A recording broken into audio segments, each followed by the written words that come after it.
Ulster Rugby have become the latest professional rugby team to furlough players and staff. This follows on from the Scottish Rugby Union doing this, and the Welsh Union and the Welsh Pro 14 teams doing this last week. And it does highlight the precarious financial situation that professional rugby union faces. Even when times were good, there were financial concerns behind the scenes when matches were being played. And in Wales particularly was badly highlighted last year when the Welsh Rugby Union put forward plans to possibly merge some of the Welsh teams together and create a new team in the north of Wales as a long-term plan. Now that plan was shelved because it couldn't get support from the four Pro 14 teams.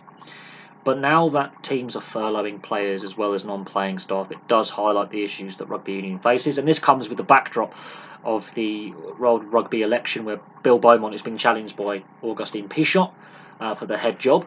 And Pichot's plan does suggest that if he does win, he wants top-end players, the highest paid players, to take salary cuts going forward.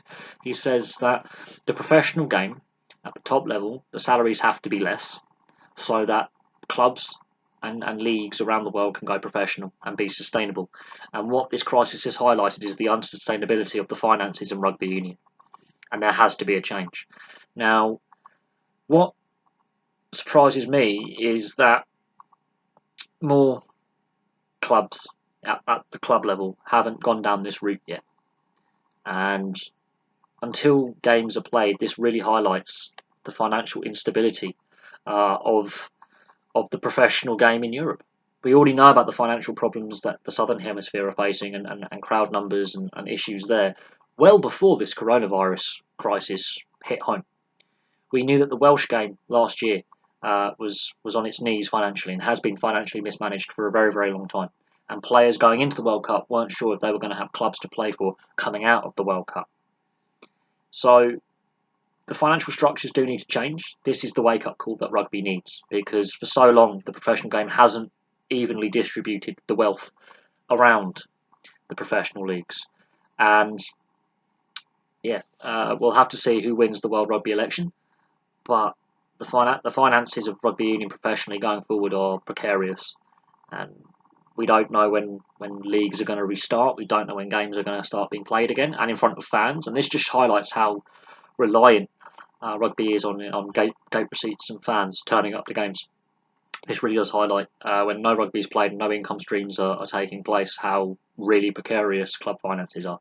But we'll see what other clubs do and what other leagues do.